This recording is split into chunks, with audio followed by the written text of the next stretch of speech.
relacionado con una clase que ustedes ya dieron y manejan bastante bien, con dos clases de habilidades que ya dieron, ¿verdad? Entonces Doutor, vamos a um poder, minuto, por sí, favor. sí. O doutor Agüero, ele tá conectado, não teria como ele confirmar pra gente já?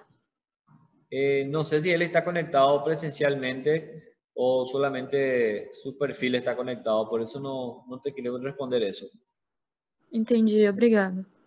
Yo creo que él no está porque yo estuve con él hace rato más temprano, él está de plantón en el hospital. No creo que él esté conectado en la clase. Solamente el perfil está ahí conectado para cumplir con los requisitos de la facultad. Muy bien.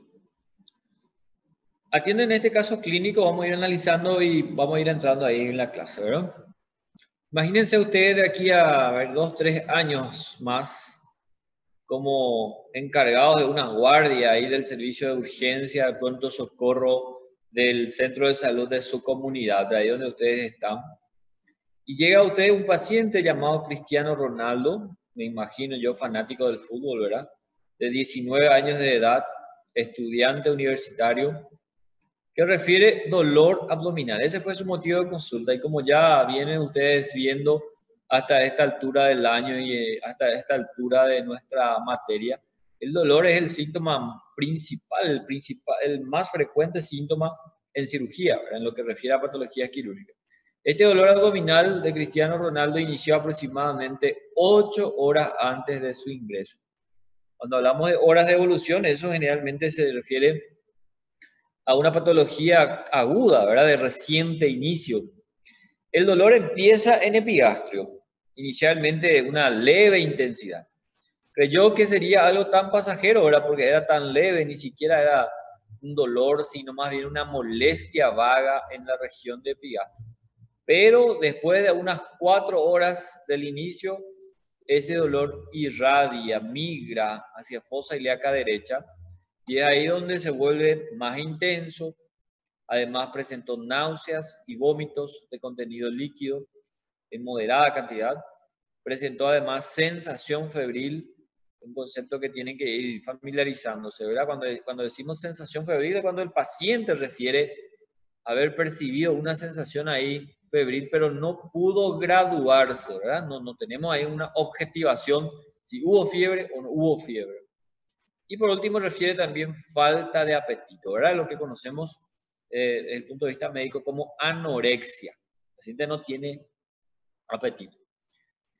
Al realizar el examen físico, ustedes constatan un abdomen plano, ¿verdad? El paciente joven, ¿verdad? Una estructura física atlética. Entonces el abdomen plano, simétrico, significa que no tiene ninguna cicatriz operatoria previa, ¿verdad? Y efectivamente se encuentra doloroso a nivel de la fosa ilíaca derecha. Y al realizar la palpación a ese nivel, ustedes constatan una defensa muscular, una contracción muscular involuntaria en respuesta a la palpación. Y también dolor a la descompresión, ¿verdad? Ustedes imagínense palpar ahí en fosa ilíaca derecha, mantener una palpación ahí sostenida por algunos segundos, tiempo durante el cual tratan de distraer la atención del paciente, preguntando, qué sé yo, su procedencia, su barrio, ¿verdad? Para que esta maniobra realizada en ese momento tenga mayor confiabilidad, ¿verdad? Y en forma brusca, en forma inadvertida por el paciente, ustedes realizan una descompresión brusca y eso genera un dolor intenso en el paciente también. Al realizar la percusión del abdomen, la sonoridad se encuentra conservada y la ocultación con ruidos hidroaéreos presentes. Una historia bastante típica, bastante clásica. El paciente se encuentra sí, Joan.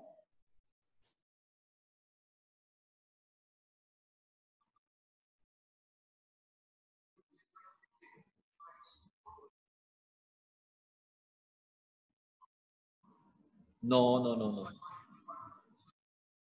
Signo de Murphy es solamente para la parte de colecistitis aguda. Es un signo cardinal de la colecistitis aguda. Signo de Murphy. ¿Ok? Ese dolor a la compresión en hipocondrio derecho y que genera una detención de la inspiración del paciente. Eso es colecistitis aguda. ¿Okay? Aquí estamos a nivel de la fosa ilíaca derecha. El paciente presentó dolor a la palpación y defensa muscular en fosa ilíaca derecha. Eso tiene un nombre. Y también presentó dolor a la descompresión en fosa ilíaca derecha. Eso también tiene un nombre, ¿verdad? Y como ven aquí, el resto de sus exámenes, de su examen físico, está todo sin hallazgos de valor, ¿verdad? Entonces aquí la pregunta directamente: ¿qué diagnóstico ustedes plantearían en ese caso clínico, en ese paciente Cristiano Ronaldo?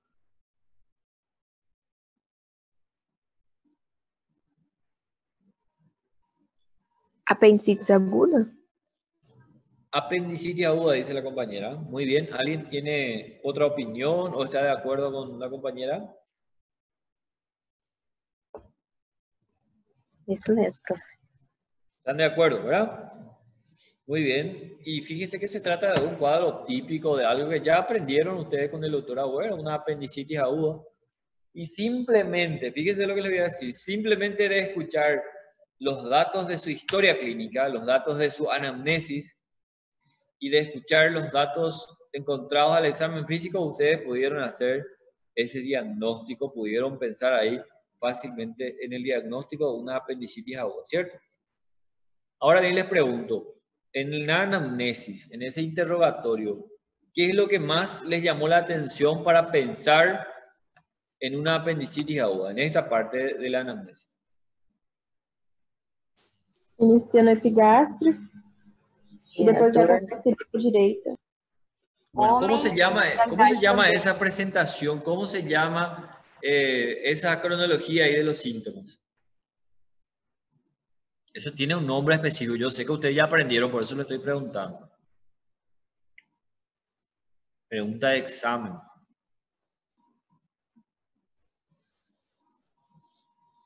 ¿Cómo se llama esa progresión clásica de los síntomas? Empezó en epigastrio. Era tan leve el dolor que muchas veces ni siquiera se percibe como dolor, sino como una molestia inespecífica en epigastrio o en región periumbilical. Y después de algunas horas ahí recién el dolor se percibe o irradia en fosa ilíaca derecha. Cronologia de Murphy. Cronología de Murphy, muy bien.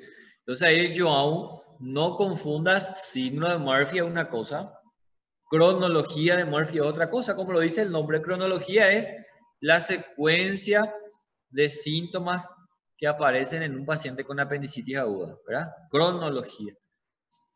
Y ahora bien, les pregunto, ustedes se preguntaron o se preguntan, ¿por qué un paciente que tiene una apendicitis aguda, ¿verdad? El paciente evidentemente tiene una apendicitis aguda.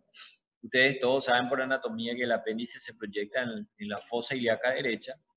Ahora, ¿por qué el paciente con apendicitis aguda inicialmente tiene dolor en epigastrio? ¿Cuál es la explicación?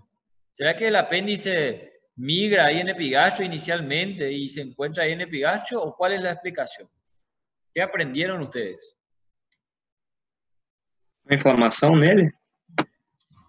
Exacto, la inflamación del apéndice es un paciente con apendicitis aguda, pero ¿por qué le duele en epigastrio? Si sabemos nosotros que el apéndice está en fosa ilíaca derecha.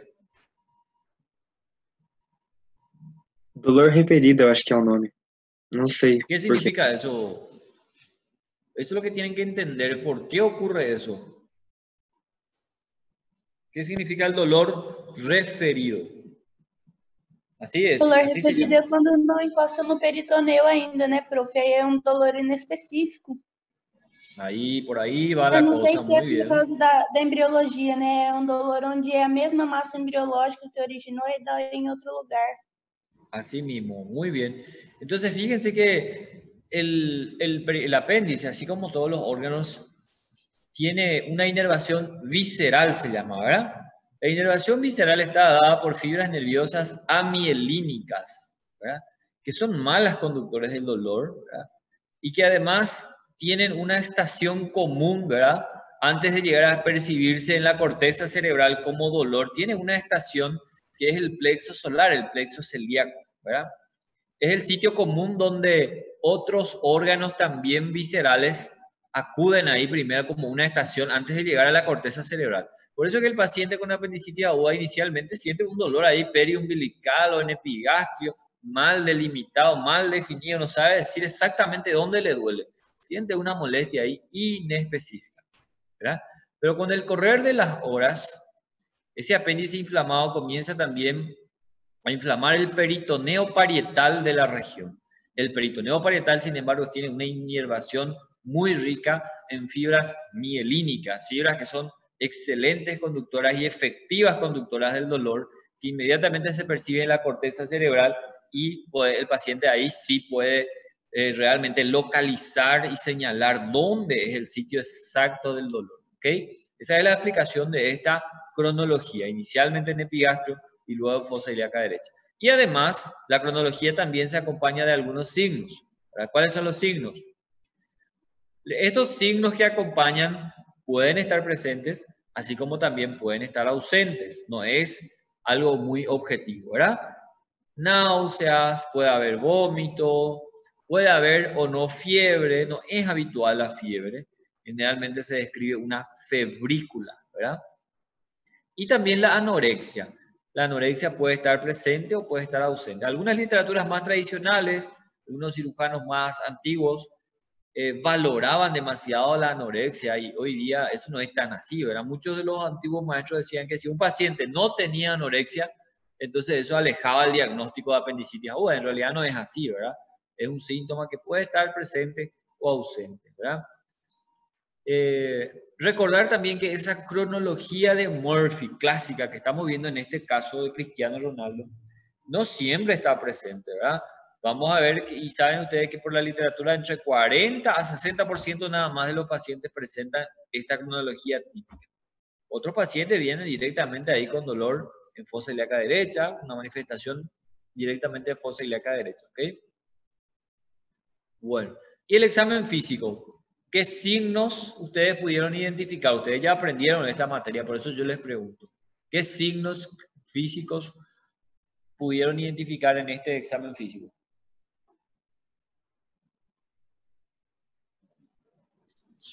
Dolor a apretar, dolor a descompresión.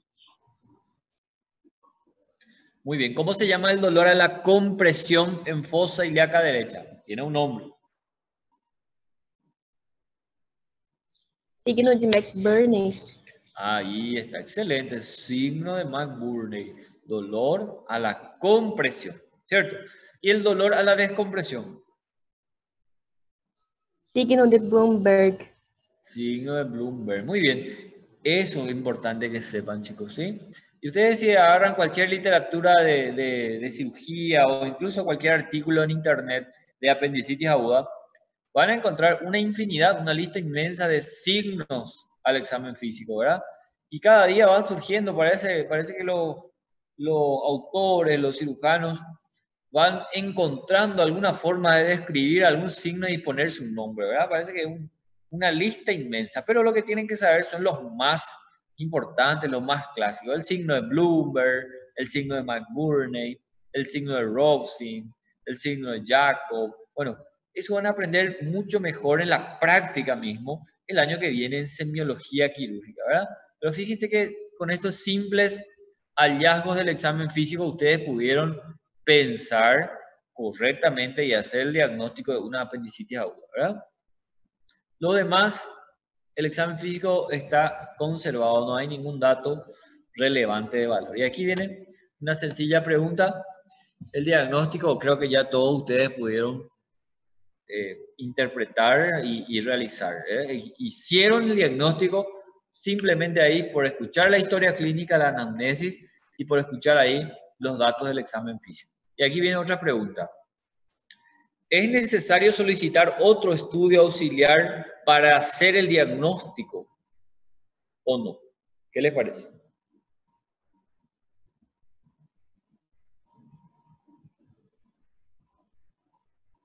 Acho que é clínico, Acho professor. que não. ¿Cómo? Só a clínica basta, né?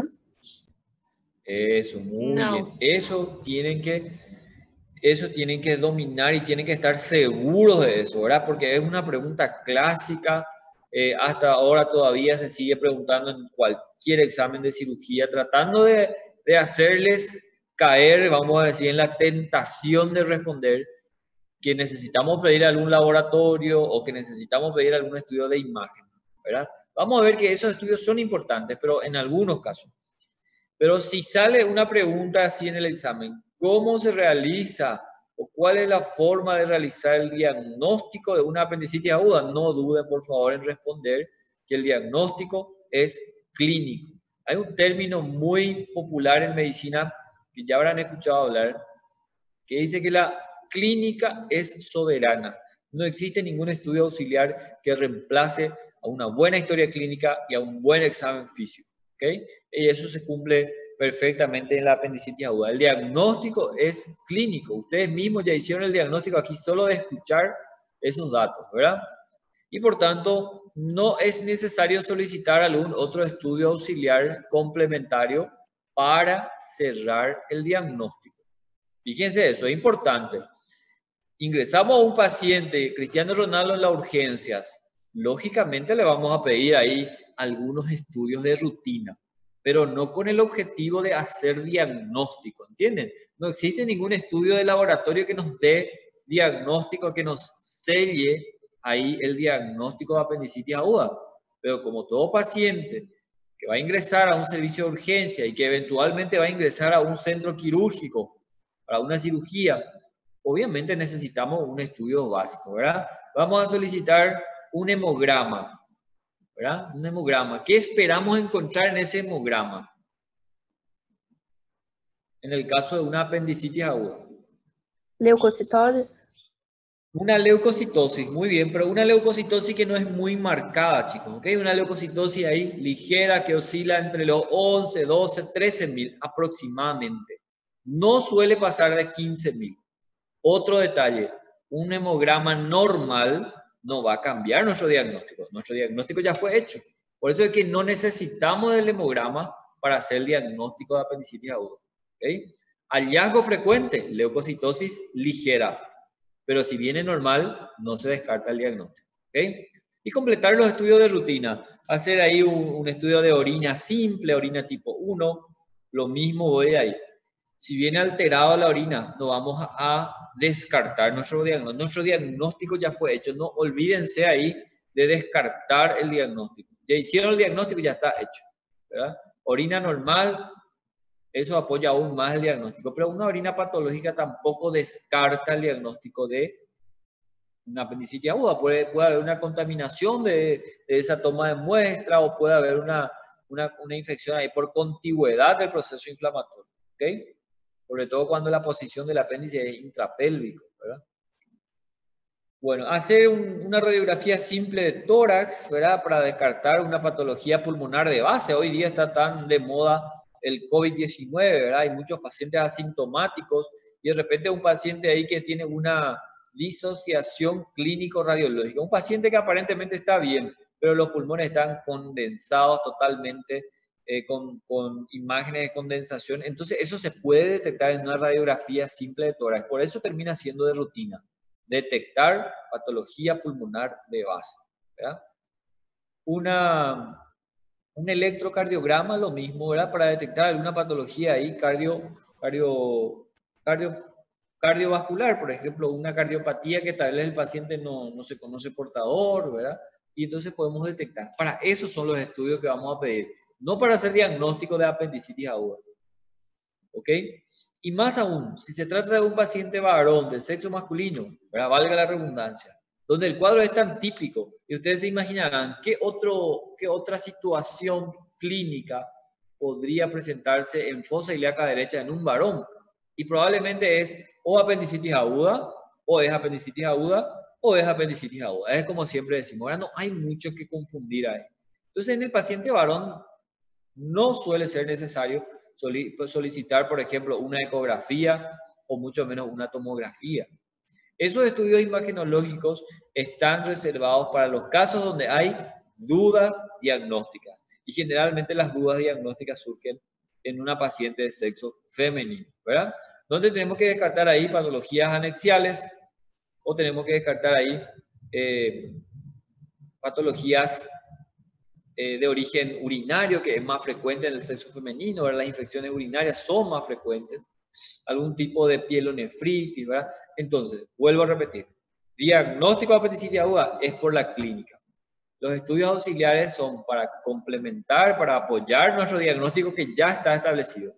O en caso de dudas diagnósticas, entonces ahí cobra importancia la ecografía, pero aún así la ecografía en ese paciente no busca visualizar directamente el apéndice. Lo más importante de pedir una ecografía es descartar una patología anexial, detectar la presencia de líquido libre. Esa es la principal utilidad.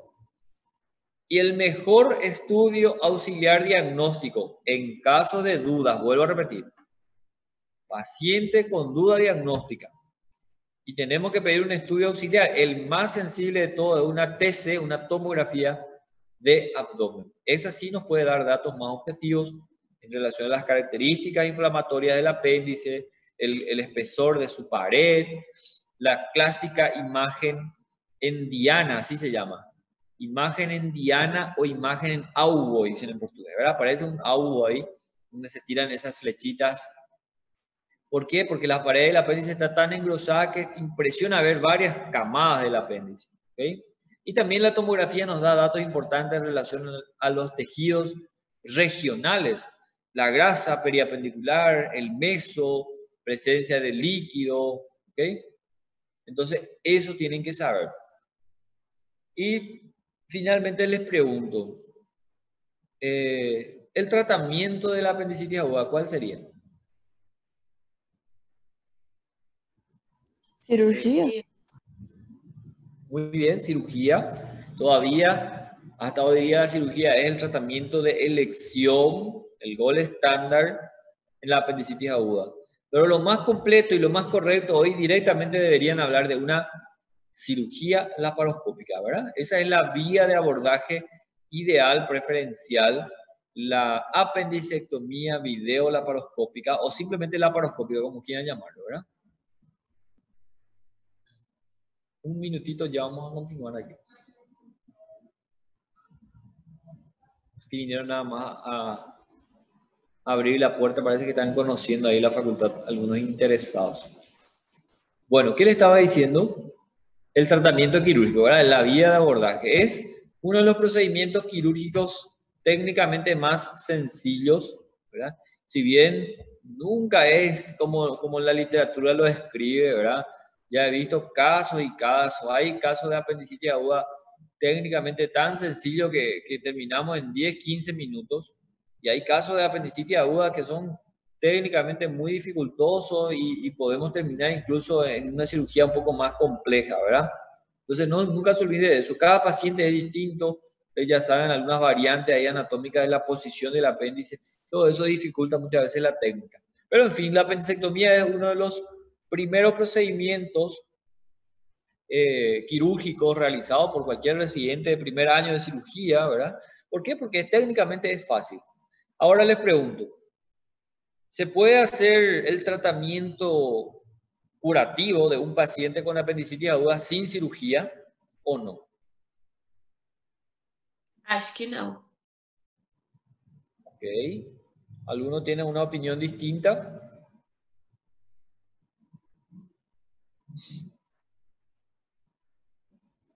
Acho que não mesmo.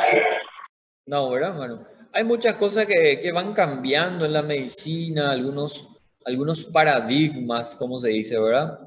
Antiguamente se decía había muchas teorías clásicas sobre la apendicitis aguda. Por ejemplo, les cuento algunos.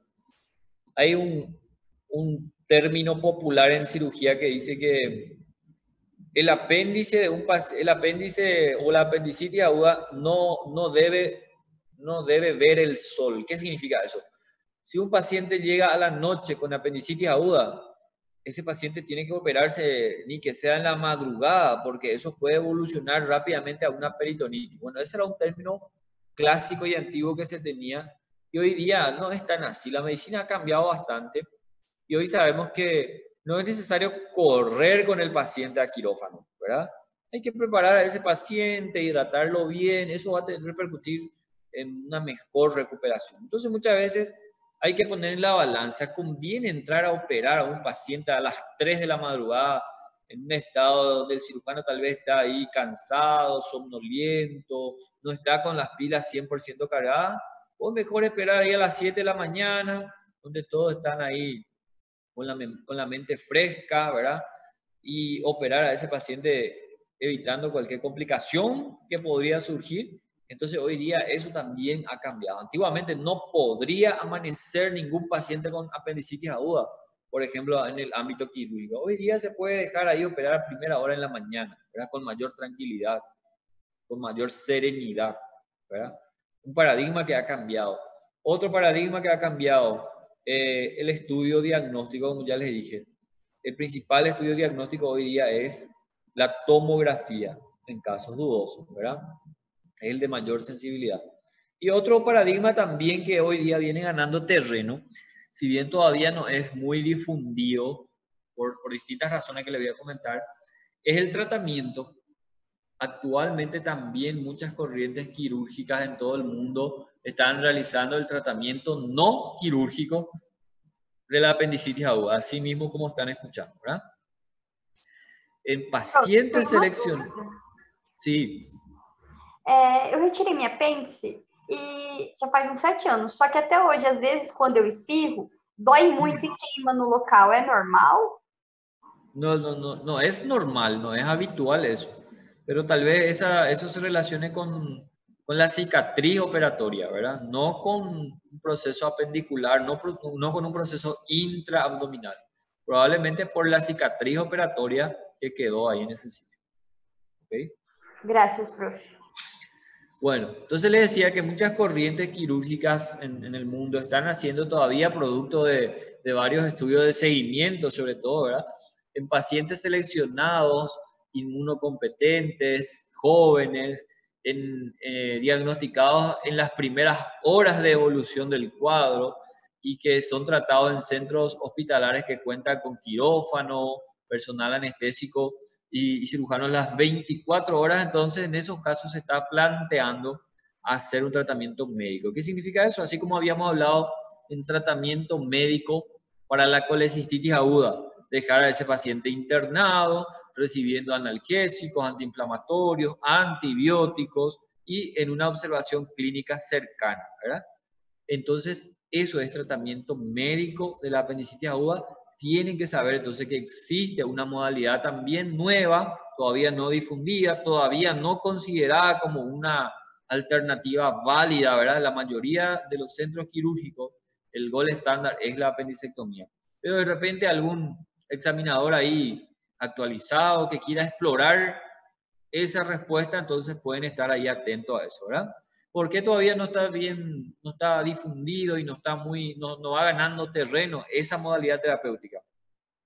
Porque la mayoría de las sociedades quirúrgicas, los grandes centros quirúrgicos, no admiten por qué someter a un paciente o por qué arriesgar a un paciente a evolucionar a una complicación. Ustedes saben, ya estudiaron con el doctor Agüero que las complicaciones de la apendicitis aguda pueden ser graves, ¿verdad? Una peritonitis, un plastrón. ¿Por qué arriesgar a ese paciente a que genere una complicación si técnicamente la apendicectomía es tan sencilla, ¿verdad? Entonces, esa es la razón por la cual todavía el tratamiento médico no es muy aceptado en todo el mundo, no está ganando mucho terreno, pero que existe, existe. En Paraguay existe un centro de referencia en pediatría, ¿verdad? En Asunción, donde se está haciendo ese tipo de tratamiento, pacientes seleccionados con seguimiento cercano, ¿verdad? Y también otra razón por la cual no se está aceptando mucho esa modalidad terapéutica es que existe un alto porcentaje de recidiva. ¿Qué significa eso? El paciente tal vez se cure ahí de ese proceso inflamatorio apendicular, pero puede volver a desarrollar nuevos episodios de apendicitis aguda, tal vez más graves, y entonces no se justifica todavía ahora la necesidad de no operar a ese paciente, ¿verdad? ¿Okay? Pero tienen que saber eso. Pueden averiguar ahí en internet después, tratamiento no quirúrgico. Bueno, entonces vieron aquí que todos pudieron fácilmente identificar un caso de apendicitis aguda, tienen toda la noción ahí del diagnóstico, del tratamiento. Ahora vamos a analizar el siguiente caso clínico comparando un poco con este. Se trata de un paciente de sexo masculino de 28 años de edad con un cuadro de dolor abdominal. También dolor abdominal, como ya dijimos, un síntoma muy común en cirugía. Este dolor inicia aproximadamente 72 horas antes, ya un cuadro más arrastrado, ¿verdad? Un cuadro de 3 días de evolución. El dolor inicialmente comienza en fosa ilíaca izquierda. Y aquí nuevamente les pregunto, y uno de los principales datos en cirugía, cuando el motivo de consulta es el dolor, es la localización. Gracias a la localización del dolor, nosotros podemos imaginarnos ya qué órganos pueden ser afectados en ese sitio, ¿verdad?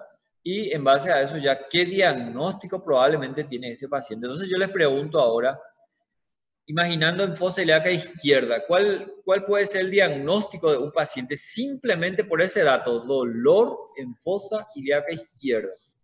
¿Qué les viene en mente? Enfermidade diverticular. Algunos dijeron diverticulitis, otros ahí enfermedad diverticular. Bueno, y ahí entonces cabe resaltar y aclarar otro detalle importante, ¿verdad? Yo sé que ustedes el lunes estudiaron con el doctor Agüero todo lo que es enfermedades diverticulares. Hay que aclarar una cosa.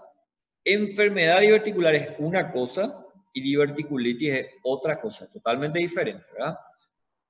El paciente que tiene enfermedad diverticular solamente es la presencia de divertículos, habitualmente en el colon sigmoides, ¿ok? Es una forma prácticamente oligosintomática, casi no presenta síntomas, ¿verdad? El paciente la mayoría de las veces es asintomático y cuando presenta síntomas son síntomas muy inespecíficos, flatulencia, alternancia entre episodios o periodos de diarrea con periodos de constipación, síntomas totalmente inespecíficos. Cualquiera de nosotros tal vez alguna vez ya tuvo esas manifestaciones ahí, ¿verdad? Eso es enfermedad diverticular, ¿ok? Ahora, cuando alguno de esos divertículos se inflama, entonces estamos hablando de una diverticulitis. Ahí sí tendríamos dolor abdominal, podemos tener fiebre, podemos tener defensa muscular en fosa ilíaca izquierda, podemos tener dolor a la descompresión en fosa ilíaca izquierda, es decir, un cuadro muy similar a una apendicitis aguda, pero del lado izquierdo. Entonces, ojo con esto. Y cuando yo les pregunto entonces otra vez ahora, el paciente tuvo dolor en fosa ilíaca izquierda, ¿okay? De 3 días de evolución. Entonces estamos ante una enfermedad diverticular o una diverticulitis. ¿Cuál sería la probabilidad más, ¿cómo? Diverticulitis. Diverticulitis, ¿sí? Perfecto. Entonces aclaren bien eso, enfermedad diverticular o diverticulosis, son sinónimos. Y diverticulitis, ahí es un proceso inflamatorio, ¿verdad? Bueno, perfecto. Es lo primero, la obligación es que lo más frecuente siempre tienen que tener en mente. Si yo le digo dolor en fosa ilíaca derecha, directamente, apendicitis aguda es lo más probable. ¿Puede ser otras causas? Puede ser, pero es menos raro, es menos frecuente, digo. Fosa ilíaca izquierda, ¿qué les viene en mente? Diverticulitis aguda, perfecto. ¿Puede ser otras causas? También puede ser, pero lo más frecuente es diverticulitis aguda. ¿Okay? Ese tipo de razonamiento es muy útil para la práctica médica. Bueno, este dolor de moderada intensidad, de tipo puntada, este paciente acudió a un centro de salud donde le indican analgésicos por vía oral, con lo cual remite parcialmente el cuadro. Aquí cabe también mencionar una situación, lastimosamente, una realidad en la práctica médica, y no solo en Paraguay, probablemente en todos los países latinoamericanos, y espero que no sea el caso de ustedes futuramente cuando ya sean médicos, ¿verdad? Dentro de pocos años más. En realidad en la medicina en sí está ocurriendo se va perdiendo cada vez más la esencia de la medicina, ¿verdad? Se está dejando mucho de lado la importancia del interrogatorio, la importancia de la anamnesis y el examen físico. Y se está prestando mucha atención o más atención a los estudios auxiliares. Y muchas veces ocurre que como este paciente acude a un centro de salud, muchas veces sin un buen examen físico, sin una buena evaluación, directamente el médico ahí le prescribe algún calmante, algún analgésico, algún tratamiento sintomático, que mejoran muchas veces parcialmente el cuadro, pero no se soluciona definitivamente. Lo que hace es perpetuar la progresión de esa enfermedad y eso es lo que termina desencadenando los casos de complicaciones quirúrgicas, ¿verdad? Es lo que ocurrió con este paciente tal vez, ¿verdad?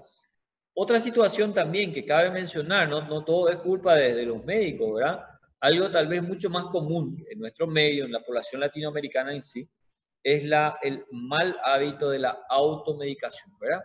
Pacientes con dolor abdominal que van directamente a una farmacia, el propio balconista ahí le vende, ¿verdad? No podemos decir le indica porque no tendrían la potestad, vamos a decir, de hacerlo. Le vende cualquier tipo de calmante o analgésico, el propio paciente ya directamente va a solicitar y se automedica, ¿verdad? Entonces, esos son las situaciones que determinan la aparición de complicaciones. ¿Qué pasó con este paciente? Parcialmente el dolor pasó parcialmente, mejoró parcialmente y el paciente regresa a su casa, pero 6 horas antes de este ingreso actual, el dolor vuelve más intenso y ahora no solamente ya se localiza en fosa ilíaca izquierda, que es donde empezó hace 3 días atrás, sino que el dolor se propaga en todo el abdomen, ¿verdad? En todo el abdomen ya le dolía a este paciente. Se acompaña además de vómito de contenido líquido, fiebre graduada, en este caso ya efectivamente se graduó y se constató una fiebre de 38 grados centígrados y también distensión abdominal. Claramente podemos decir que un proceso inflamatorio que tal vez inició en fosa ilíaca izquierda, ahora tiene una diseminación en todo el abdomen, ¿verdad? Al realizar el examen físico, se puede encontrar un abdomen ligeramente distendido. Estaba un paciente un poco distendido, tenso, duro estaba el abdomen, poco depresible, doloroso en todos los cuadrantes y presenta defensa muscular y dolor a la descompresión en todo el abdomen. Aquellos mismos signos y síntomas que vimos y repasamos ahí en apendicitis aguda, aquí se encuentra también, pero en todo el abdomen. Y eso también tiene nombre, ¿verdad? Sobre todo el dolor a la descompresión. El dolor a la descompresión en todo el abdomen, en cualquier parte del abdomen, se llama signo de Genou de Mussy. Genou de Mussy. Voy a escribir aquí en el chat para que puedan ustedes tener ahí. Signos que también ustedes van a ir revisando, aprendiendo nuevamente el año que viene.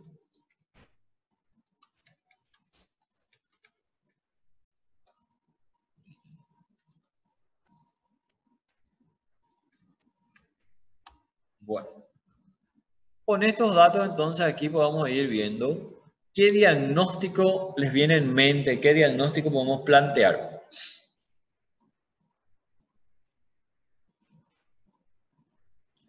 Escucho opiniones.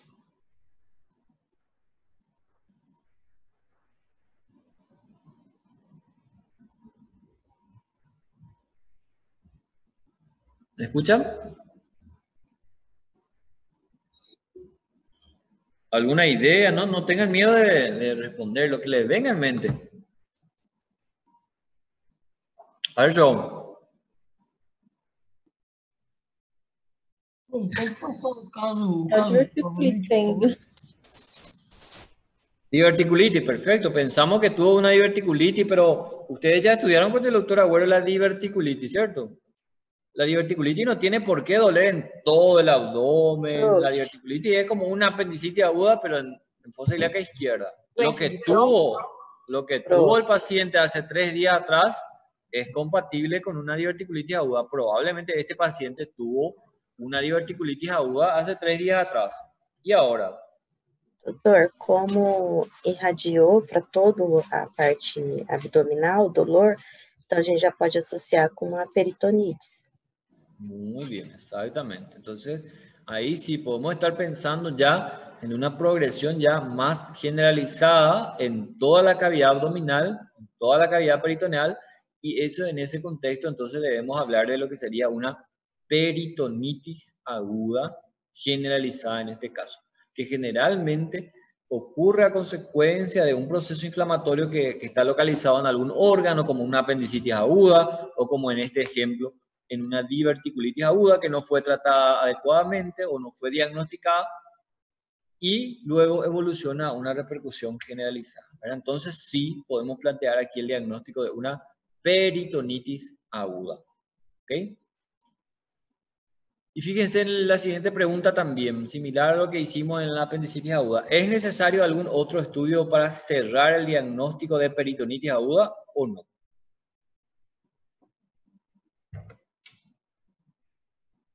Creo que não. ¿Alguna otra opinión? Prof, eu creio que teria que repetir os exames laboratoriais para ver como é que vai estar os leucócitos. Para ver se vai ter aumentado, porque vai estar tudo infeccionado, né? Tudo inflamado. Claro. Pero nuevamente aquí volvemos a lo que ya habíamos dicho. La clínica, todo lo que ya vimos en la historia clínica de ese paciente, que ya vino hace 3 días con ese dolor. Estamos pensando, así como ustedes bien están pensando, en un cuadro peritonal. Entonces ahí ya cerramos el diagnóstico. Más aún, con el examen físico, con el signo de Genouet-Musi, con todo el abdomen ahí, con signos de irritación peritonal, entonces ya no hay dudas de que eso es una peritonitis aguda. ¿Okay? Entonces no hace falta ningún otro estudio auxiliar para cerrar el diagnóstico. El diagnóstico es una peritonitis aguda. Y ahora bien, le pregunto otro detalle. ¿Es necesario hacer algún estudio diagnóstico para detectar o para determinar cuál es la etiología de esta peritonitis o no es necesario? Todos están sospechando que el origen, que la causa fue una diverticulitis, ¿cierto? ¿Es necesario algún estudio diagnóstico para confirmar esa sospecha o para detectar otra etiología o no es necesario?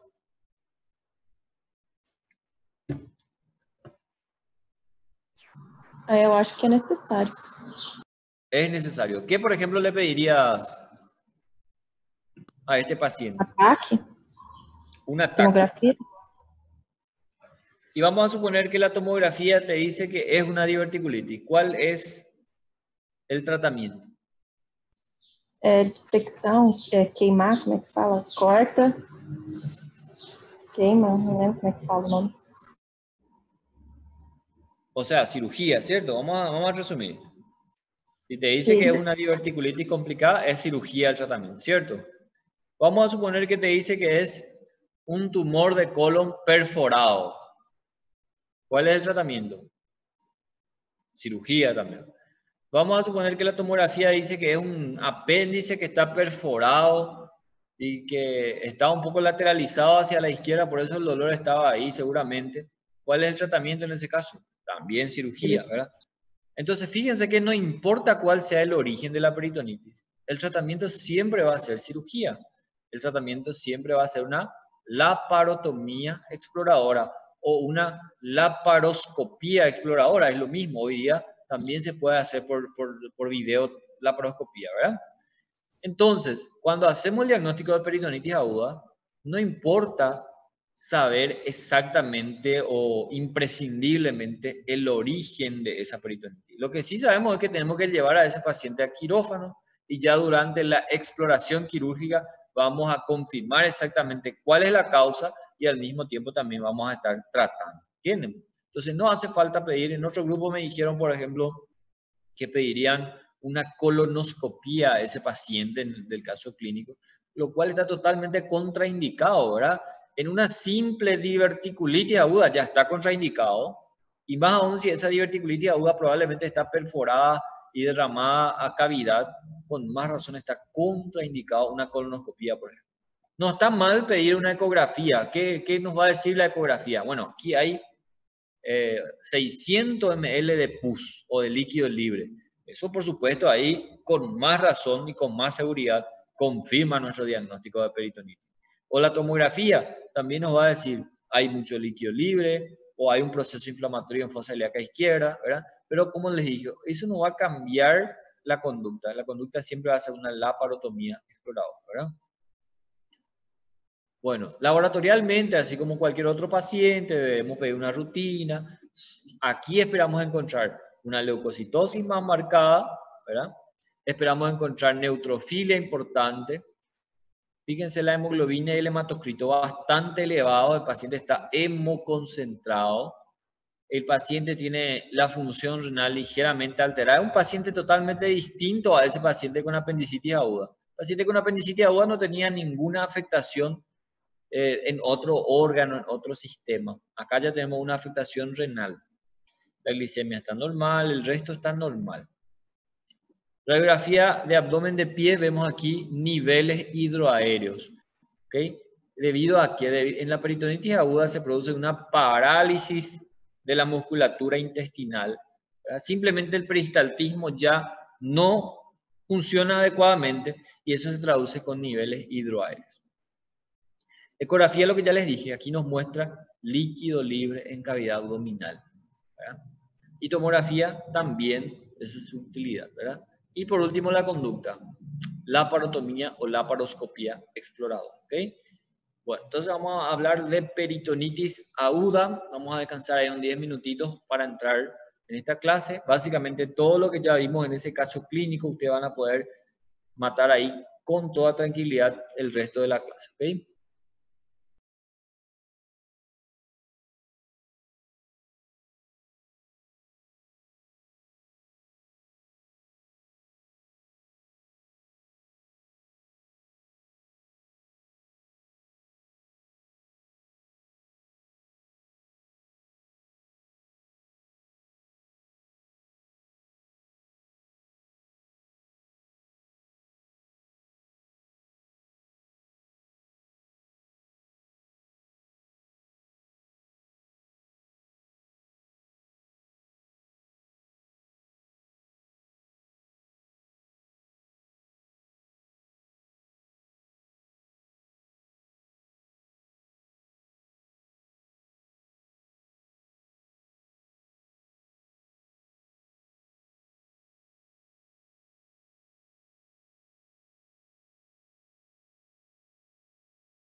O outro. Adriana, seu áudio está ligado.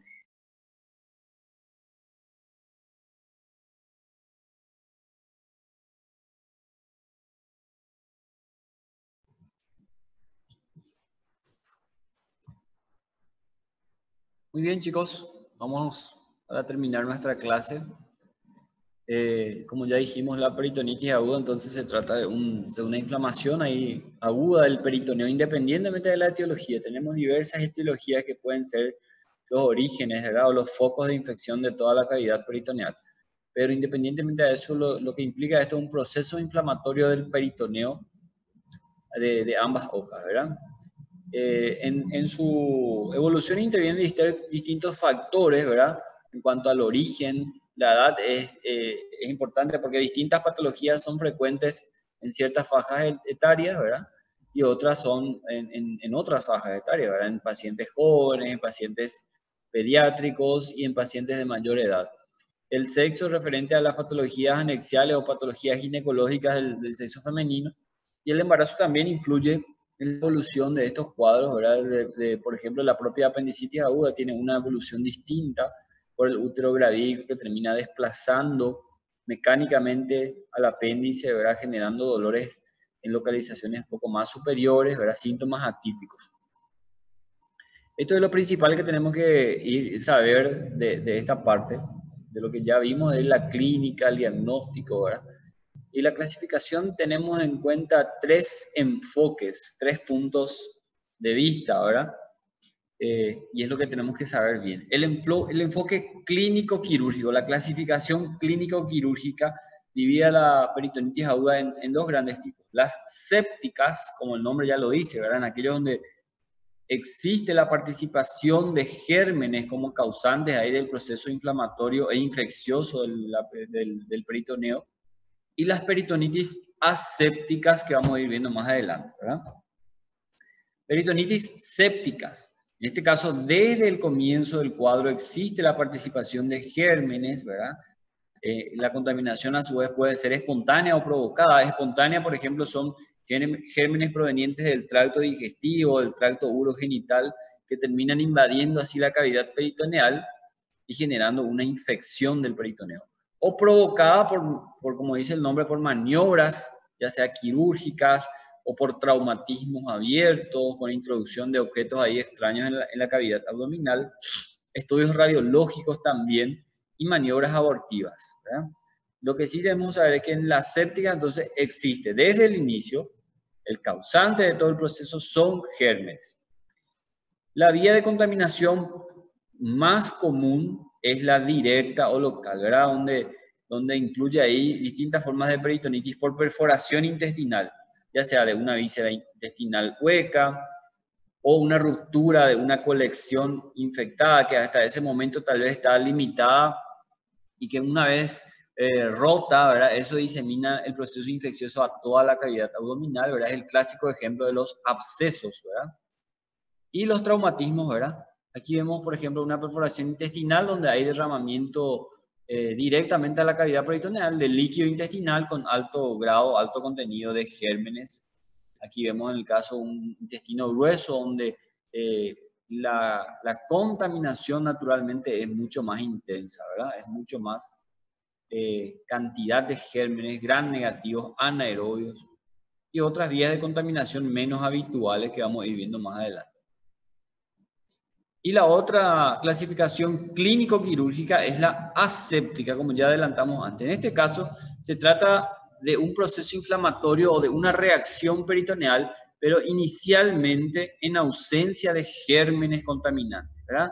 Como muchas literaturas más antiguas lo llamaban a esta situación peritonismo, para hacer una diferencia ahí de lo que serían las peritonitis sépticas, ¿verdad? El peritonismo es como una reacción inflamatoria a distintas sustancias, distintos líquidos que incluso son biológicos, que terminan generando una reacción inflamatoria, pero inicialmente en ausencia de gérmenes infectantes, ¿verdad? Es lo que es el concepto de peritonitis aséptica. Una característica importante es que secundariamente todas las peritonitis asépticas terminan siendo sépticas, ¿verdad? Porque termina siendo un verdadero caldo de cultivo ahí para los gérmenes que están ahí paralizados en la luz intestinal y terminan generando ahí una translocación bacteriana y terminan infectando también la cavidad peritoneal. Entonces, una regla de eso es, las peritonitis asépticas terminan también siendo sépticas. Aquí tenemos los ejemplos más clásicos. Líquidos biológicos, como les dije, bilis, orina, sangre, quistes de ovario rotos, ¿verdad?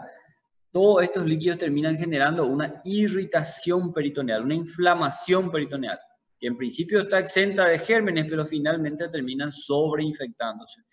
Sustancias antisépticas como el yodo, el talco o contrastes radiológicos utilizados en distintos estudios diagnósticos. El neumoperitoneo, este es muy importante. El neumoperitoneo es uno de los agentes iniciadores de una respuesta inflamatoria peritoneal más importantes, ¿verdad? El clásico ejemplo es el paciente que tiene una perforación, ahí por ejemplo, una perforación de una úlcera gástrica, ¿verdad? Y eso termina con la salida de aire, de gas hacia la cavidad peritoneal, ¿verdad? Es lo que llamamos el neumoperitoneo. Increíblemente, la presencia de aire libre en la cavidad peritoneal genera una reacción inflamatoria muy marcada. En poco tiempo de evolución, el paciente ya está con manifestaciones de peritonitis franca, ¿verdad? Eso es importante que sepan.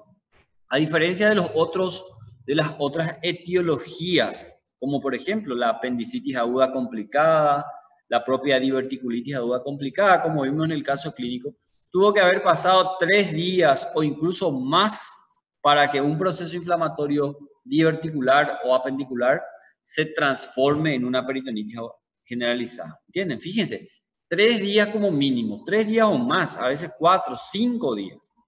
Ahora bien, una úlcera perforada, la perforación de una úlcera gástrica con salida de aire a la cavidad peritoneal, eso termina generando un cuadro peritoneal florido en horas. El paciente puede decir, bueno, hace 2 horas empezó mi dolor. Y ustedes evalúan a ese paciente, ya está con una peritonitis franca, con todos los signos y síntomas de peritonitis. Eso es muy clásico de perforación de una úlcera gastroduodenal.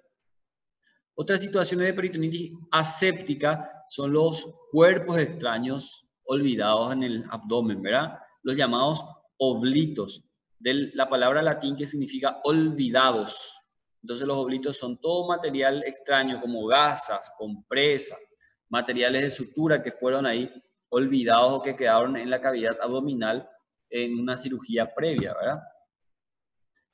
Otra causa, el hemoperitoneo mismo. Habíamos visto cuando hablamos de trauma de abdomen que la presencia de sangre libre en cavidad abdominal, la sangre que eventualmente es estéril, ¿verdad? Sin embargo, termina también generando una reacción peritoneal, ¿verdad? Una peritonitis aséptica, ¿ok? Según la extensión, el nombre también ya nos da ahí una idea, ¿verdad? Podemos hablar de peritonitis difusas o generalizadas cuando está afectada prácticamente toda la cavidad abdominal, o hablamos de una peritonitis localizada o circunscrita cuando la mayor parte de la cavidad abdominal se encuentra indemne, solamente se compromete ahí una parte. Aquí vemos un esquema donde podemos tratar de diferenciar, ¿verdad? Peritonitis generalizada, gran cantidad de pus en toda la cavidad abdominal, proceso inflamatorio ya extendido a toda la cavidad abdominal, y la peritonitis localizada, cuando hay presencia de pus, el proceso infeccioso está localizado solamente en un sector del abdomen, ¿verdad?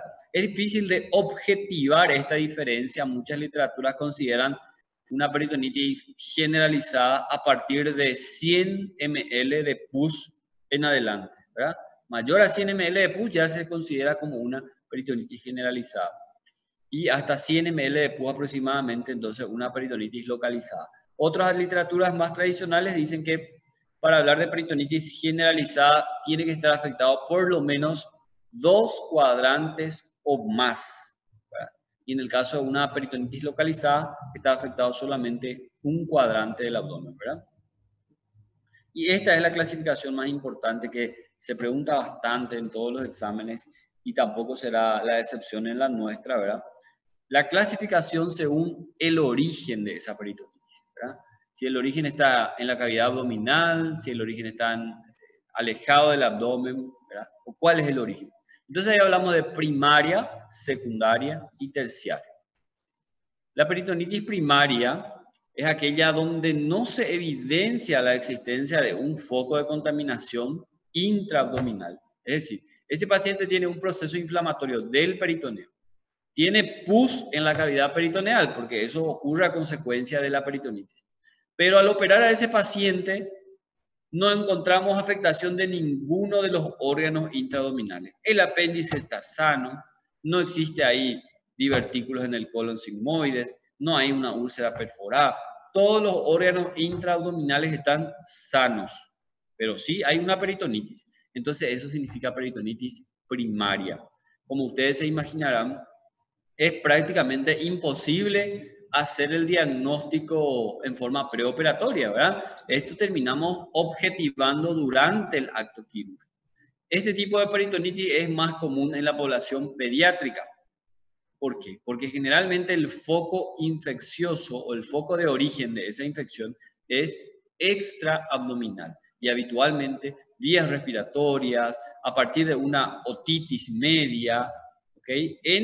O un síndrome nefrótico a partir del foco urinario en el paciente pediátrico que días a semanas después de estos eventos iniciales termina generando un cuadro peritoneal. ¿Okay? Eso es peritonitis primaria. El germen involucrado viaja a través de la torrente sanguínea hasta llegar en la cavidad peritoneal. Por eso dice la vía de infección es hematodrómica o hematógena, es lo mismo. Y generalmente el germen involucrado proviene de estos sitios de infección inicial. Y estos sitios de infección inicial generalmente se trata de gram positivo. Entonces la flora contaminante suele ser monomicrobiana, un solo tipo de germen y generalmente es gram positivo de las vías respiratorias. ¿Okay? En adultos también puede existir una causa muy común de peritonitis primaria, el caso de los pacientes que tienen cirrosis hepática, que terminan desarrollando una hipertensión portal secundaria, eso ustedes ya saben por qué ocurre eso, y finalmente termina generando ascitis. Ese líquido acítico inicialmente estéril puede sobreinfectarse por translocación bacteriana y entonces constituye la causa más común de peritonitis primaria en adultos, ¿verdad? Lo que conocemos habitualmente como peritonitis bacteriana espontánea, no hay ningún órgano abdominal lesionado, simplemente se produce la infección del líquido acítico. Este es el grupo más importante por la frecuencia, es aquí donde encontramos las causas más habituales de peritonitis, la secundaria. El nombre ya lo dice también, el proceso es secundario a un episodio séptico abdominal. Aquí sí, el problema está en algún órgano de la cavidad abdominal, ese apéndice inflamado y perforado, ese divertículo perforado, como el caso clínico en cuestión, esa úlcera gástrica perforada, todos los órganos de la cavidad abdominal que pueden estar afectados, entonces constituyen un foco de peritonitis secundaria, ¿verdad? Generalmente la flora contaminante en este tipo de peritonitis se trata del tracto gastrointestinal y por eso suele ser polimicrobiana, ¿verdad? Gram negativos, anaerobios, y generalmente la resolución es quirúrgica. ¿Okay? Y finalmente existe un tercer grupo de peritonitis que son las terciarias.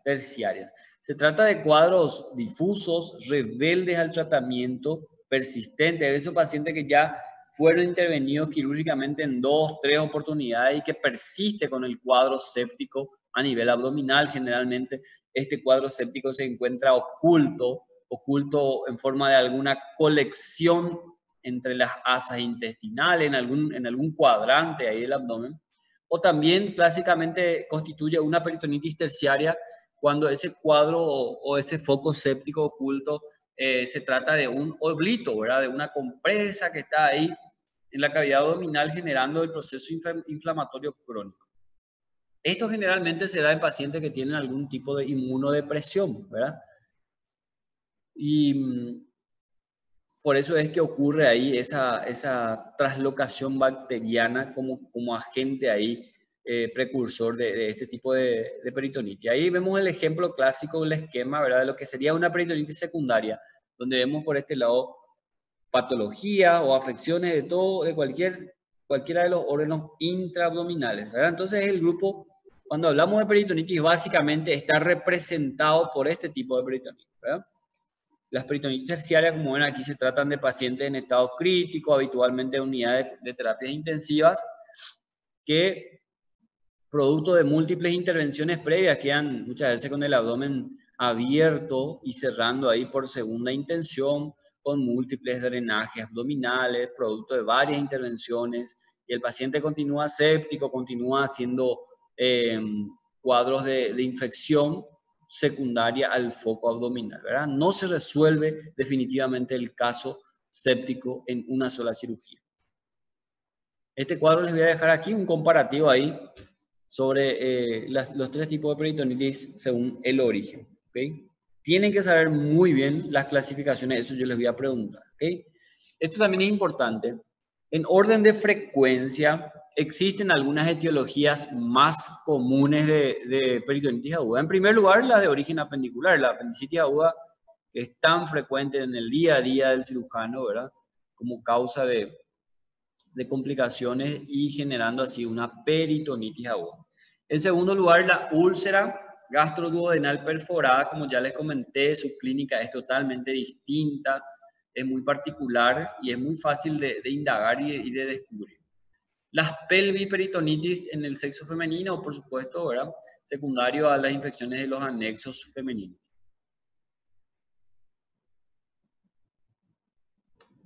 Aquí les dejo la tabla de frecuencia ahí de las patologías más prevalentes, y recuerden también ahí las causas de origen traumático por arma blanca, por arma de fuego, también constituye una importancia ahí relevante. Patogenia. No es tan complejo hablar de patogenia. Como cualquier otro proceso inflamatorio en el cuerpo, también a nivel peritoneal ocurren los mismos fenómenos inflamatorios, ¿verdad?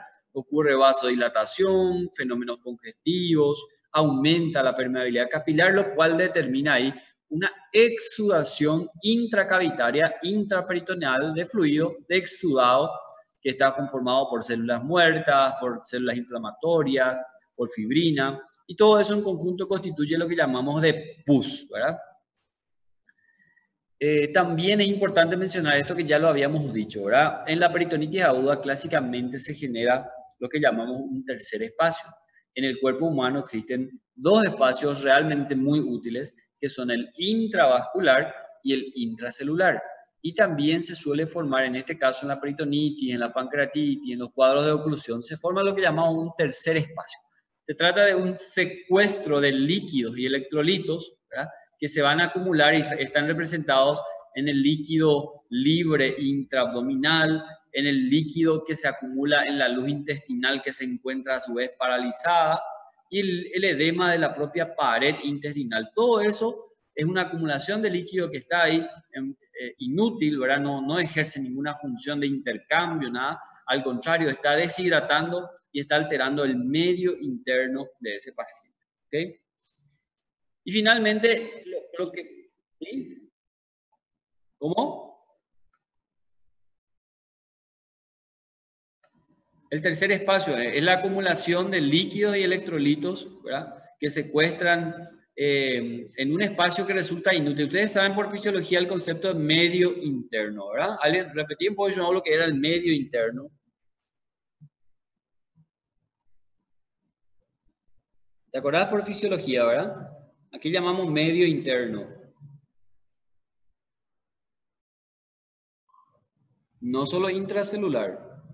Es el medio donde ocurre, exactamente, el espacio donde ocurre realmente, finalmente, ¿verdad?, todo el metabolismo celular, el intercambio de oxígeno, de nutrientes, todo eso a través de mediaciones como electrolitos, ¿verdad? Eso es el medio interno y eso tiene un equilibrio, ¿verdad? Y cuando ocurre una situación patológica como la peritonitis aguda, la pancreatitis, una oclusión intestinal, se forma el tercer espacio.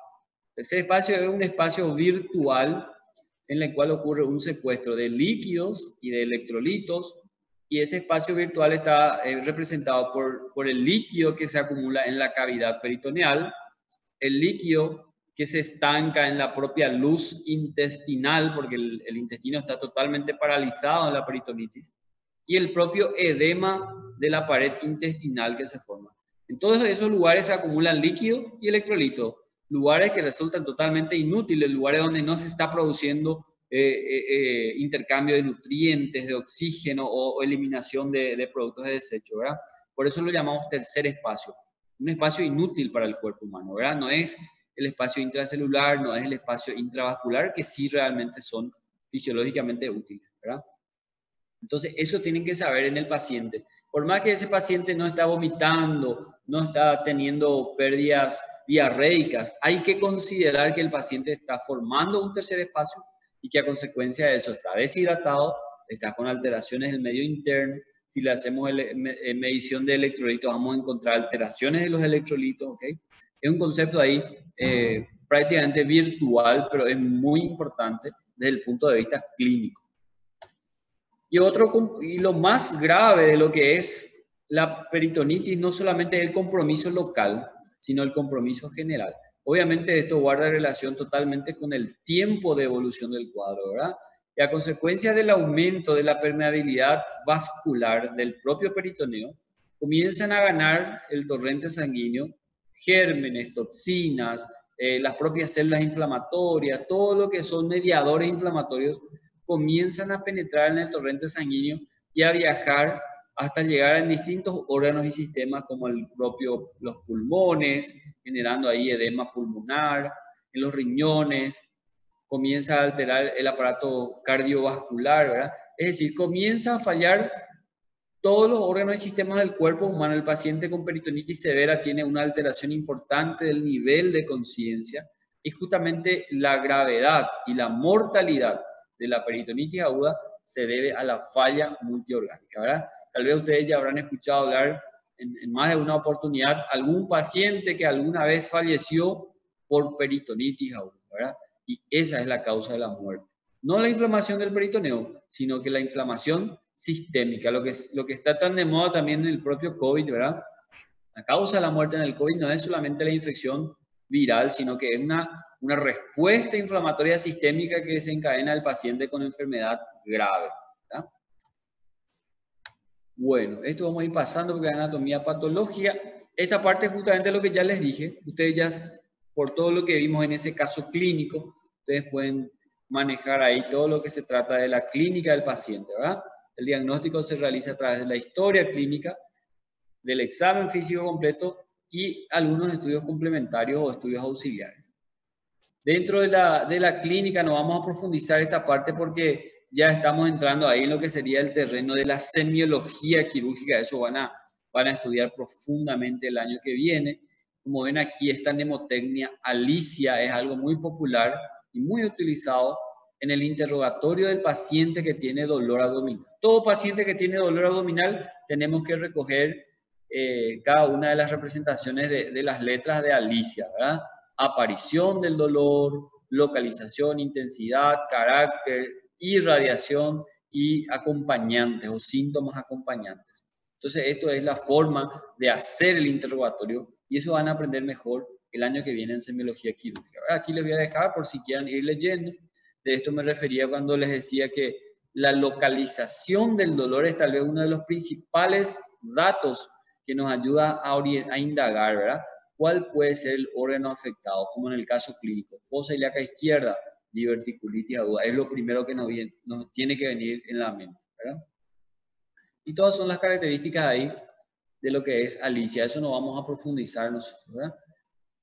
Bueno, y los síntomas todo lo que tuvo nuestro paciente, ¿verdad? El dolor, el principal síntoma de la peritonitis aguda. La fascie es característica. Existe una fascie que se llama fascie hipocrática o peritonítica. El paciente con peritonitis aguda es tan deshidratado que está con los ojos hundidos, los pómulos salientes, ¿okay? La lengua seca y saburral. El paciente clásicamente permanece inmóvil, está ahí en la cama con una respiración superficial, porque cuanto más profunda es la respiración, mayor dolor le desencadena, ¿verdad? Entonces el paciente está ahí quieto habitualmente con las piernas levemente flexionadas, con eso disminuye un poco ahí el dolor, ¿verdad? La temperatura tiende a ser elevada, ¿verdad? Los vómitos son muy comunes. Inicialmente son vómitos reflejos debido al dolor abdominal. Y finalmente, cuando ya se produce esa éstasis o esa parálisis intestinal, termina siendo vómitos por eso, ¿verdad? Por un reflujo ahí del contenido intraluminal hacia la boca, ¿verdad? La anorexia, obviamente un paciente con una peritonitis generalizada no va a estar pensando en comer ahí una hamburguesa o una empanada. El paciente no quiere saber nada de comer, está sufriendo. Diarrea, puede haber también diarrea. ¿Por qué diarrea? No por un cuadro de gastroenteritis, sino que el líquido libre, la pus intraabdominal, que se acumula también, sobre todo en las zonas de declive de la cavidad abdominal, como el fondo de saco de Douglas, termina generando una irritación contigua del recto y el paciente tiene diarrea y son diarreas frecuentes y escasas, ¿ok? El paciente tiene esa sensación de defecar en todo momento, cada rato va al baño y tiene ahí una diarrea a consecuencia del líquido en el fondo del saco de Douglas. El examen físico, todo lo que tuvo nuestro paciente del caso clínico, distensión abdominal debido a la parálisis intestinal, fijeza respiratoria, lo que ya les dije. El paciente respira en forma superficial, solamente en la movilización del tórax, porque al movilizar el abdomen le produce dolor, ¿verdad? Defensa muscular en todo el abdomen, descompresión dolorosa en todo el abdomen, ¿ok? El signo de Geneuve de Mussy, que aquí ya les había mandado, ¿verdad? Percusión, no debería doler bajo ninguna circunstancia. El paciente con peritonitis aguda tiene dolor a la percusión y eso se considera directamente un signo de irritación peritoneal. Y finalmente, a la auscultación están abolidos. Los ruidos hidroaéreos están ausentes o abolidos porque hay una parálisis intestinal, entonces ya no se escucha el peristaltismo. Y finalmente, muy importante, y no hay que dejar de lado, el tacto rectal y el tacto vaginal en el caso de la mujer, ¿verdad? ¿Qué es lo que va a detectar el tacto? Va a detectar un abombamiento doloroso a nivel del fondo del saco de Douglas. El paciente literalmente grita de dolor ahí en ese sitio, ¿verdad? La temperatura aumentada y eso se traduce por la presencia de pus a nivel del fondo del saco de Douglas, ¿verdad? Bueno, los síntomas tardíos, como ya dijimos, estamos a ir pasando, son los síntomas que nos orientan hacia una respuesta sistémica, ¿verdad? Las fallas orgánicas. Estos son los distintos estudios imagenológicos que podemos tener. En el caso de úlceras perforadas, el signo de neumoperitoneo, signos de niveles hidroaéreos, cuerpos extraños ahí en la luz intestinal, la ecografía abdominal principalmente para detectar la presencia de líquido libre en cavidad abdominal. Todo esto negro que ven aquí se trata de líquido libre. Y la tomografía de abdomen tiene mayor importancia porque ya nos puede dar un poco más de información sobre cuál es el origen, ¿verdad? Aquí vemos un fecalito ahí, una apendicitis aguda. Aquí la presencia del líquido libre en cavidad abdominal. Y un proceso inflamatorio aquí, lo que parece ser hipogastrio, tal vez correspondería ahí a un proceso inflamatorio pélvico en el sexo femenino. La parte de manejo y todo eso vamos a ir viendo en el 5º año. ¿Okay? Les voy a pasar aquí en el chat el archivo de esta